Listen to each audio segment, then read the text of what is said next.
বহু মনোরথে সাজু অভিসারে পেহেলু শুনি। তার কাছে ছিলাম না, অথচ তারই ছিলাম। সে ছিল পাশে, তবুও যেন অনেকটা দূরে। সে হাসতো আমার কথায়, কিন্তু কখনোই তার হাসিতে আমি ছিলাম না। তার চোখে স্বপ্ন ছিল, কিন্তু সেই স্বপ্নে কখনো আমি ছিলাম না।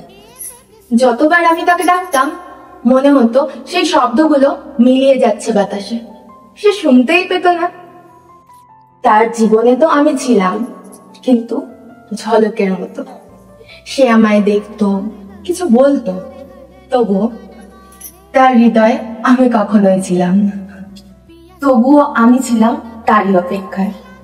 কোনো নামহীন ভালোবাসার ধারায়। সখী হাম